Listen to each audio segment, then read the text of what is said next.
말씀을 가지고 하나님 나라의 복과 화라는 제목으로 함께 은혜를 나누려고 합니다. 오늘 이 누가복음 6장 20절로 26절 말씀 이전에 나오는 내용을 잠깐 살펴보면 예수님께서 기도하시러 산에 올라가셔서 밤새도록 하나님께 기도하셨다, 그렇게 말해요. 그래서 날이 밝으니까 제자들을 부르셔서 그 중에 12명을 택하시고 사도로 칭하셨다 하는 말씀이 누가복음 6장 13절에 기록되어 있습니다. 그리고 12제자의 그 12사도의 이름이 나오죠. 그리고 제자들의 이름을 밝힌 다음에 누가는 17절에 이렇게 말씀합니다. 예수께서 그들과 함께 내려오사 평지에 서시니, 그렇게 말해요. 산에서 내려오셔서 평지에 서셨다.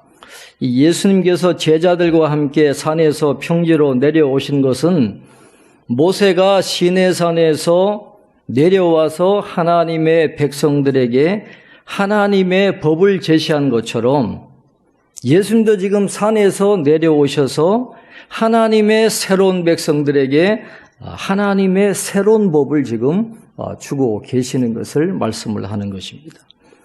예수님의 법은 그 율법, 옛날의 법을 폐지하거나 대체하는 것이 아니라 옛법을 성취하시고 완성하시는 천국의 법, 사랑의 법이다 하는 것을 오늘 성경은 말씀을 합니다. 그래서 예수님께서 평지로 내려오셔서 주신 말씀이라고 해서 이 누가복음 6장의 말씀을 평지설교 혹은 평지수훈이다, 그렇게 이야기를 합니다. 그런데 이 누가복음에 나오는 이 평지수훈이 마태복음 5장에서 7장까지 나오는 말씀에서는 산상수훈 또는 산상설교라 그렇게 불려지거든요. 이게 같은 말씀이에요. 다른 말씀이 아니고 같은 말씀입니다. 여러분 혹시 갈릴리 호수 주변을 가보신 분들은 이해가 되시겠지만은 어떻게 보면 예수님이 지금 이 설교하시는 그 장소가 어떻게 보면 산일 수도 있고 또 어떻게 보면 평지가 될 수도 있어요. 그래서 평지라고 그러게도 해도 되고 산이라고 해도 문제가 없습니다. 그래서 오늘 이 마태복음에 나오는 산상수훈이나 누가복음에 나오는 이 평지 설교나 같은 장소에서 하신 같은 말씀으로 그렇게 이해를 하시면 되겠습니다. 오늘 특별히 예수님은 이 평지 설교를 통해서 예수님의 제자들이 받게 되는 4가지 복을 말씀을 하세요. 마태복음은 8복이잖아요. 그러나 누가복음은 4가지 복에 대해서 말씀을 하고 있습니다. 20절에 보면 예수께서 눈을 들어 제자들을 보시고 이르시되 너희 가난한 자는 복이 있나니 하나님의 나라가 너희 것이며, 첫 번째 복은 가난한 자가 복이 있다. 가난한 자가 복이 있다는 겁니다. 지금 우리 사회는 돈이 인간의 가치를 결정을 하고 있습니다. 우리 초등학생들 사이에서 지금 유행하는 단어들이 있는데 월거지, 전거지, 빌거지, 이백충, 이런 단어들이 초등학생들 사이에서 유행하고 있다는 거예요. 월거지라는 말은 월세를 사는 거지, 전거지는 전세를 사는 거지, 빌거지는 빌라에 사는 거지, 이백충은 부모들이 함께 벌어도 200만 원 밖에 못 버는 거지. 그래서 이백충이라 그런다. 여러분, 이게 청년이나 어른들이 하는 이야기가 아니라 우리 예찬이나 이런 윤서나 이런 애들이 모여가지고 너는 월거지야, 너는 뭐 이백충이야, 너는 전거지야, 지금 애들이 그러고 있다는 거예요. 참, 여러분 어떻게 생각하세요? 지금 우리 사회는 그저 가난하다는 이유로 해서 온갖 사회적 멸시와 편견을 달고 살아야 되고, 이 부자와 가난한 사람을 구분하고 이 돈으로 이 사람을 판단하는 그런 시선이 만연해 있다라고 하는 것이죠. 그런 분위기에서 가난한 자가 복이 있다라고 하는 말을 했을 때 과연 반응이 어떨 것이라고 여러분 생각하세요? 그러나 오늘 예수님은 분명히 말씀하십니다. 가난한 자가 복이 있다. 그렇게 말씀하시는 거예요. 누가복음은 특별히 약자들에게 관심이 많아요. 여자들이라든지 이방인이라든지 이 가난한 자들이라든지 그런 분들에게 누가가 관심이 많아요. 그래서 마태복음은 심령이 가난한 자는 그렇게 이야기했지만은 누가는 가난한 자라 그렇게 이야기했어요. 정말 가난한 자를 의미하는 것입니다. 이 가난한이라고 하는 헬라어 푸토코스는 구걸할 수밖에 없는 절대 가난을 의미해요. 먹고 살 게 없는 거예요. 구걸해야만 먹을 수 있는 그런 가난함입니다. 이 히브리어의 아나라고 하는 단어에 해당하는 건데 이건 경제적인 면에서 그날 벌어 그날 먹고 살아가는 사람들을 의미합니다. 벌지 않으면 먹고 살 수가 없어. 그래서 이런 가난한 사람들은 압제를 당한다고 해도 사회적으로 보호를 받을 수 없는 철저하게 외면당하는 그런 사람들이 오히려 복이 있다 그렇게 말해요. 그러나 여기서 나오는 이 가난이라고 하는 말 때문에 뭐 가난 자체가 복이 있다 그런 게 아니에요. 그러면 가난한 자가 다 복이 있습니까? 그렇지 않다라는 거예요. 오늘 여기에서 이야기하는 가난이라고 하는 것은 마태복음이 이야기하는 심령이 가난한 자와 연결해가지고 하나님을 인정하는 사람들, 하나님의 필요를 인정하는 사람들, 하나님이 도와주지 아니하시면 우리는 살아갈 수 없다라고 하는 그런 연약한 마음, 가난한 마음을 갖고 있는 사람들이 복이 있는 거지. 가난하다고 해서 다 하나님 찾는 게 아니잖아요. 가난한 자 자체가 복이 있는 게 아니라 가난해가지고 하나님을 바라볼 수밖에 없는 예수님 앞에 나온 사람들이 부자들이 나왔나요? 권세 있는 자들이 나왔습니까? 병약하고 약한 자들, 빈곤한 자들이 나와가지고 주님이 아니면 우리는 희망이 없습니다. 그렇게 엎드리는 사람들, 그런 사람들이 복이 있다라고 그렇게 말씀을 하고 있습니다. 그런데 중요한 것은 물질적인 가난이든지 심령적인 가난이든지 나의 가난함을 보는 것은 내 힘으로는 안 돼요. 내 힘으로는 절대로 내가 가난하다라는 걸 보지를 못해요. 하나님이 은혜를 주셔야 된다. 이 마틴 로이드 존스라고 하는 유명한 목사님이 계신데 그분이 이렇게 말씀합니다. 심령이 가난하다는 것은 세상에서 칭찬을 받지 못하는 태도이다.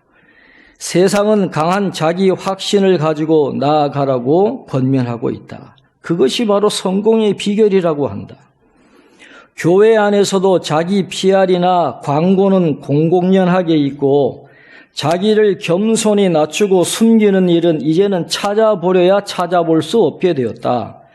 팔복의 성품은 내적인 성품이 아니라 성령의 사역의 결과다. 그렇게 이야기했어요.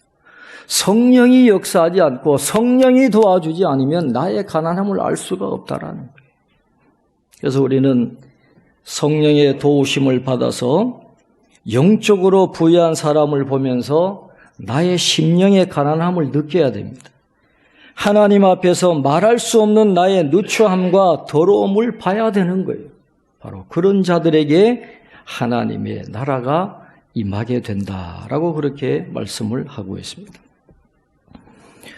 오늘 본문에 나오는 이 하나님의 나라는 마태복음에 나오는 천국과 똑같은 의미입니다. 마태복음은 유대인들을 대상으로 한 성경이잖아요. 그래서 유대인들은 이 하나님이라는 단어를 입에 담기를 싫어했어요. 하나님의 이름을 부르기도 싫어하고 하나님의 이름을 불경건하게 쓰다가는 죽는다라는 그런 생각을 했기 때문에 하나님이라는 말하기를 두려워해요. 그래서 천국이다, 하늘나라다 그렇게 마태복음은 기록을 합니다마는 하나님의 나라, 천국은 똑같은 거예요. 하나님의 나라는 하나님이 다스리는 것을 의미합니다. 하나님의 통치권이 임하는 곳, 그곳이 바로 하나님의 나라인데 예수님은 두 가지 의미로 말씀하세요. 하나님의 나라는 바로 here and now, 바로 지금 이곳에 이미 시작되었다라는 거예요. 하나님의 나라, 믿음이 있는 그곳에 하나님의 나라가 이미 시작되었다라고 이야기합니다. 그러나 그 나라는 지금 완성된 게 아니에요. 시작은 되었지만은 아직까지 먼 미래에 주님이 다시 오실 그날에, 재림하실 그날에 완성되어진다라고 그렇게 말씀을 하고 있는 것입니다. 하나님의 나라가 너희 것이며 그랬거든요. 너희 것이 될 것이다. 미래형으로 되어 있지 않고 이미 너희 것이라 그렇게 말해요. 마음이 가난한 자는 이미 하나님의 나라의 시민이 되었다라고 하는 거예요. 그래서 하나님의 나라에 이미 들어가 있고 이제 완성될 하나님의 나라에서 영원히 살아가게 되는 그런 축복을 누가 받느냐? 가난한 자가 받는다. 그렇게 말씀을 하고 있습니다. 그 다음에 두 번째 복과 세 번째 복이 21절에 나옵니다. 자, 우리 21절 한번 같이 읽겠습니다. 지금 줄인 자는 복이 있나니 너희가 배부름을 얻을 것이며 지금 우는 자는 복이 있나니 너희가 웃을 것이며. 아멘. 여러분, 지금이라는 단어 여러분 동그라미 치시고 지금 이 세상에서 지금 줄인 자, 지금 우는 자가 복이 있다라는 것입니다. 줄인 자라는 말 그대로 먹을 게 없어서 배고픈 거예요. 가난과 연결이 되어가지고 먹을 것이 없어서 줄인 자가 복이 있다는 거예요. 여러분, 세상 사람들은 이해를 할 수 없는 그런 말씀을 하시잖아요. 어떻게 먹을 게 없는 게 복이 됩니까? 세상에 제일 힘든 게 먹을 게 없어서 굶는 게 제일 힘든데 줄인 자가 복이 있다. 예수님 지금 그렇게 말씀을 하시는 거예요. 마태복음에서는 이 줄인 자가 복이 있다는 것을 의에 줄이고 목마른 자다. 그렇게 말씀을 해놓고 있어요. 이건 영적인 의미로 마태는 해결을 하는데 항상 하나님의 자비와 죄 용서를 구하고 하나님의 뜻이 무엇인가를 찾는 사람, 그 사람이 복이 있다. 그 사람이 배부름을 얻게 된다. 그렇게 말씀을 하고 있습니다. 배부름을 얻는다라고 하는 이 말씀에서 예수님이 강조하시는 것은 육체적인 배부름을 강조하는 것보다도 영적인 배부름을 강조하는 거예요. 육체적인 배부름이라고 하는 건 음식물로 해결할 수 있지만은 영적인 그 배부름은 음식으로 해결이 안 되는 것입니다. 말씀이 없이는 그 배고픔을 해결할 길이 없는 거예요. 아모스 8장 11절에 보면 아모스 선지자가 이렇게 말합니다. 양식이 없어 주림이 아니며 물이 없어 갈함이 아니요 여호와의 말씀을 듣지 못한 기갈이라. 그렇게 이야기했어요.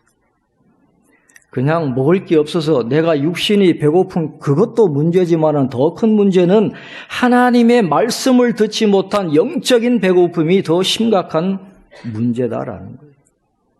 그래서 말씀을 사모하고 말씀을 가까이 할 때 배부름을 얻게 되는데 내가 획득하는 게 아니라 수동태로 되어 있거든요.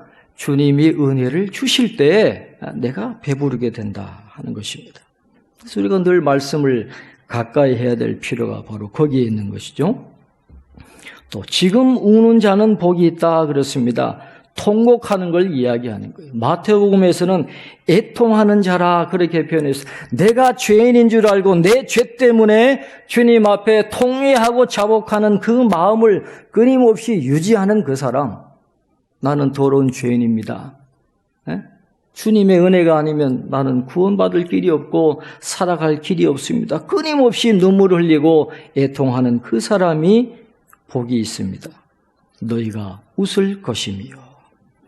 마태복음에서는 위로를 받는다 그렇게 말씀했지만 누가복음은 웃는다라는 거예요. 영적인 기쁨을 얻게 된다라고 그렇게 말씀을 합니다. 로마서 14장 17절에 보면 사도 바울이 천국의 특성에 대해서 이렇게 말씀하잖아요. 하나님의 나라는 먹는 것과 마시는 것이 아니요 오직 성령 안에 있는 의와 평강과 희락이라 그랬어요. 그래서 지금 우는 자, 죄인이라는 것 때문에 애통하고 하나님 앞에 끊임없이 눈물 흘리는 자가 참된 기쁨을 얻게 된다 하는 것입니다. 그게 복이라는 거예요. 다른 게 복이 아니라 영적인 의와 평강과 희락을 누리게 되는 것이 복이다라고 예수님은 말씀을 하고 있습니다. 그 다음에 네 번째 복 받는 사람이 누굽니까? 22절에 보면 인자로 말미암아 사람들이 너희를 미워하며 멀리하고 욕하고 너희 이름을 악하다 하여 버릴 때에는 너희에게 복이 있도다 그랬어요. 여기서 인자는 예수님이잖아요. 예수님 때문에 핍박받는 자들, 너희가 나를 인자라 곧 메시아로 믿고 나를 고백하고 나의 복음을 전파하고 나의 제자로서 그 길을 걸어가기 때문에 너희를 미워하고 멀리하고 욕하고 너희 이름을 악하다 하여 버릴 때에는 그게 오히려 복이다. 그렇게 말씀을 하는 것입니다. 여러분, 마태복음에 나오는 팔복의 말씀처럼 내가 주님 때문에 가난하고 애통하고 온유하고 의에 줄이고 목마르고 긍휼히 여기고 청결하게 되고 화평케 하면 우리를 기다리는 것이 무엇일까요? 주님의 말씀을 듣고 팔복대로 사는 사람에게 결과로 다가오는 건 핍박이라는 거예요. 하나님의 말씀대로 살아야 되면 복이 와야 되는데 산상수훈의 결론은 여러분 핍박이에요. 핍박. 팔복대로 살아가게 되면 사람들이 칭찬하는 게 아니라 본격적인 욕과 핍박과 악한 말이 기다리고 있다라고 말씀을 합니다. 여러분, 인도의 그 마하트마 간디가 이 산상수훈 말씀을 참 좋아했다 그러잖아요. 아주 좋아했다 그래요. 그래도 예수님을 안 믿었어요. 왜 그러냐? 산상수훈 설교를 들으면서 가난에서부터 화평한 자가 복이 있다라는 말씀까지는 들으면서 옳다 좋다 하면서 이 마지막에 의를 위해 핍박받는 자가 상이 크다고 하니까 성경 확 집어 던져버린 거예요. 그 말씀을 받아들이지를 못하는 거예요. 아, 예수님 때문에 가난하고 애통하고 온유하고 의에 줄이고 목마르고 긍휼히 여기고 청결하게 되고 화평케 하는 삶을 살면 복이 와야지 왜 핍박이 오느냐? 간디가 받아들이지를 못해요. 성경책 버려버린 거예요. 결국은 예수님 믿지 않고 믿음의 길을 걸어가지를 못했다라는 거예요. 그래서 이 팔복대로 사는 기쁨은 예수님의 보혈 없이는 이해할 수 없는 그런 말씀이에요. 세상 사람들은 받아들일 수 없는 그런 말씀입니다. 믿음이 아니고서는 받아들일 수 없는 그런 말씀인데 예수님은 그걸 제자들이라면 받아들여야 된다는 거예요. 복음은 세상의 고정관념을 깨는 말씀입니다. 그래서 복음을 외치는 사람들, 복음대로 사는 사람들은 세상의 미움과 핍박을 받을 수밖에 없는 거예요. 아까 기도도 하셨지만 예수 믿는 게 점점 힘들어가는 시대입니다. 그게 진리예요. 하나님의 아들 예수님이 세상에 오셨을 때 세상이 예수님을 환영했습니까? 예수님도 십자가에 못 박혀 죽음을 당하셔야 됐거든요. 그게 세상이 하나님의 자녀를 대하는 태도라는 거예요. 그러나 그럴 때라도 낙심하지 말라는 거예요. 기뻐하라는 겁니다. 왜 그렇습니까?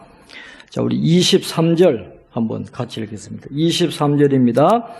그날에 기뻐하고 뛰놀라 하늘에서 너희 상이 큼이라 그들의 조상들이 선지자들에게 이와 같이 하였느니라. 아멘. 그날에 기뻐하고 뛰놀라 그렇게 말해요. 마태복음에는 그냥 기뻐하고 즐거워하라 이렇게만 해놨는데 누가는 그렇지 않아요. 그날에 기뻐하고 뛰놀라 적극적으로 기뻐하라는 거예요. 예수님 때문에 핍박당하고 예수님 때문에 욕을 먹고 예수님 때문에 왕따 당하면 그날에 기뻐하고 뛰놀라는 거예요. 하늘에서 너희 상이 큽니다. 하늘의 상이 크다는 거예요. 이 박해를 받는 자들의 고난은 헛된 것이 아닙니다. 최근에 기독 공부를 보니까 지금 전 세계적으로 기독교인들이 박해받는 비율이 점점 많아지고 있고 기독교인들이 박해받는 나라가 점점 지금 많아지고 있어요. 지금 우리는 이 땅에서 너무 편안하게 신앙생활을 하지만 지금 세계에서는 예수님 때문에 핍박당하고 고난당하는 사람들이 그렇게 많이 있다는 걸 우리가 알아야 돼요. 그러나 그 핍박당하는 자들이 복이 있다라는 거예요. 하늘의 상이 뭡니까? 천국에 참여하게 되는 거예요. 주님과 영원히 살아가는 그 은혜를 받게 되는 거예요. 그래서 하늘에서 너희 상이 크기 때문에 박해를 받아도 피하지 말라는 거예요. 박해 때문에 예수님을 저버리지 말라라는 거예요.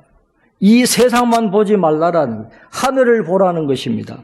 하늘에서 너희 상이 큽니다. 그들의 조상들이 선지자들에게 이와 같이 하였느니라.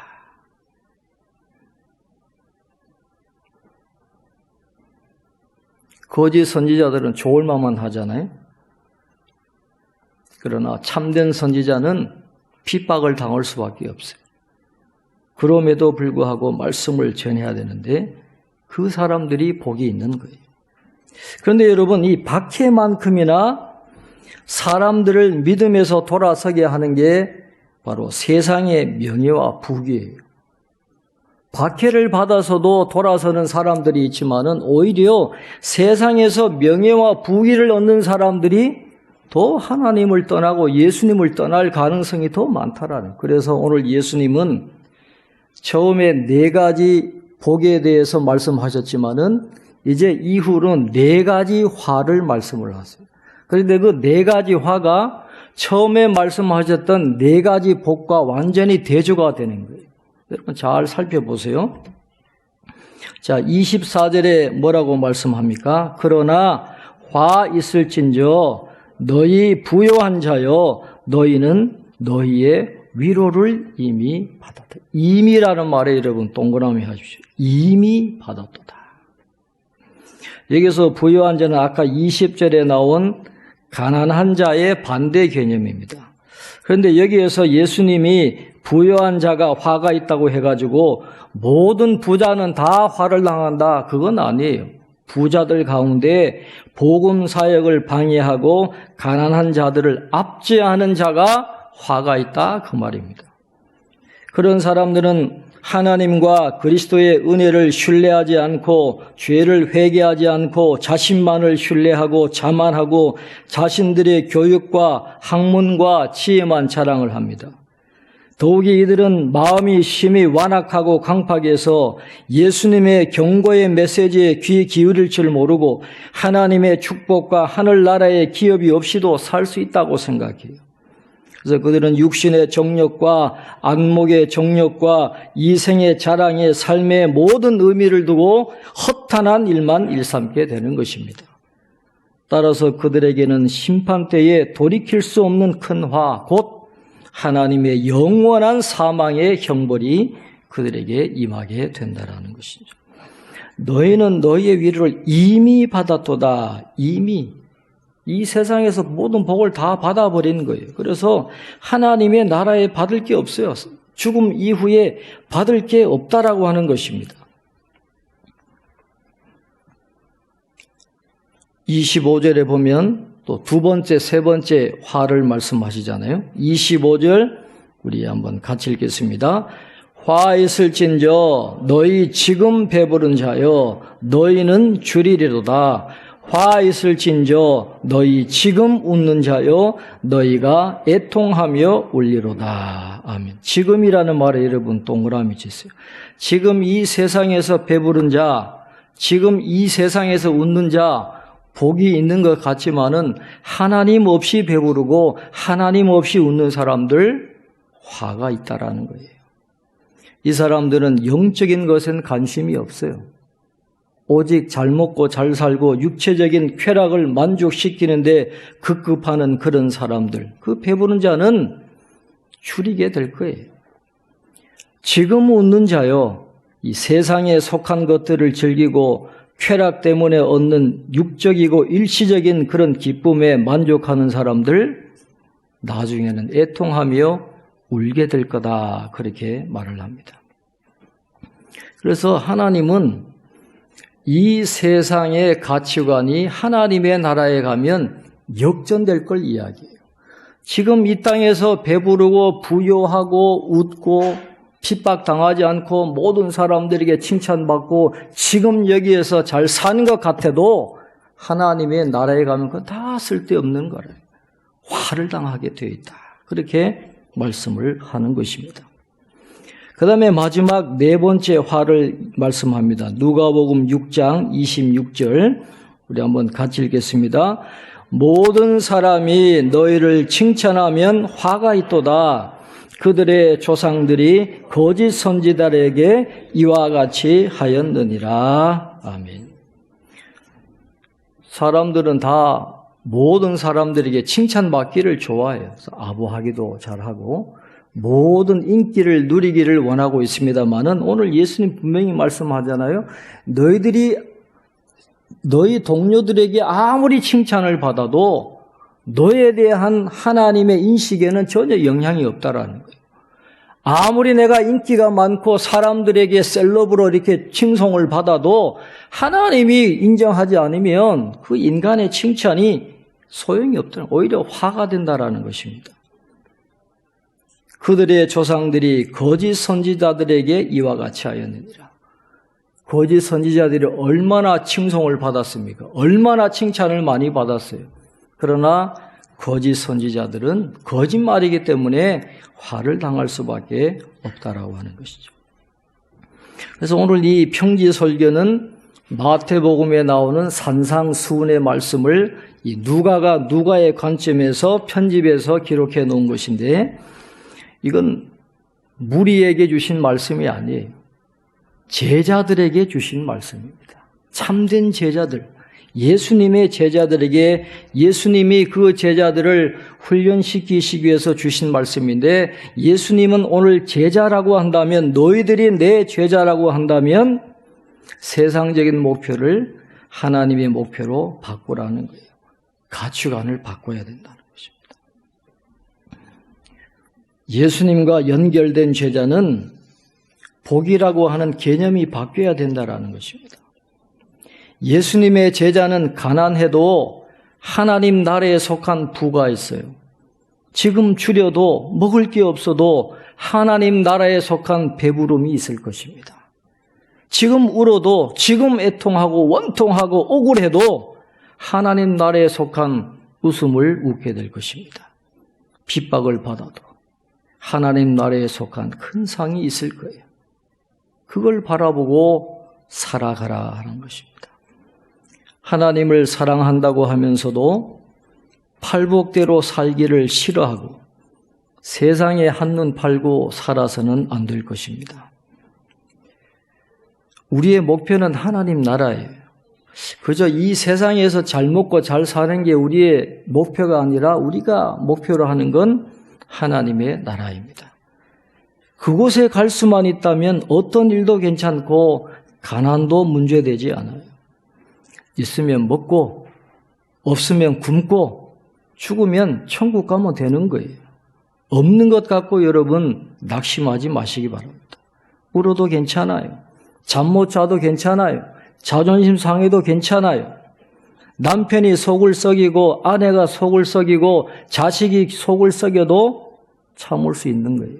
구원을 위해서라면, 하나님의 나라에 들어갈 수만 있다면. 우리의 유일한 문제는 하나님 나라에 들어가지 못하는 거예요. 그러니까 우리는 어떤 일이 있어도 하나님의 나라가 너희 것이며라는 약속을 어떻게 하든지 내 것으로 만들어 가야 되는 것입니다. 사람과 환경에서 오는 시험과 갈등 때문에 신앙생활을 포기하면 안 됩니다. 그저 남편하고 갈등 없이 잘 지내겠다고, 아내하고 갈등 없이 잘 지내겠다고 주일 성수를 포기하고 놀러 다닌다면 거기에 어떻게 하나님의 나라가 있겠습니까? 교회 가자 그러면 교회 안 간다고 난리치는 자녀들, 큐티 하자 그러면 또 그 소리냐고 난리치는 자녀들하고 안 부딪히려고 그런 소리 안 한다면 그곳에 하나님의 나라가 임하겠냐 말이죠. 하나님의 나라는 한 믿음으로 말이 통하고 한 말씀으로 기쁘고 즐거워하는 곳입니다.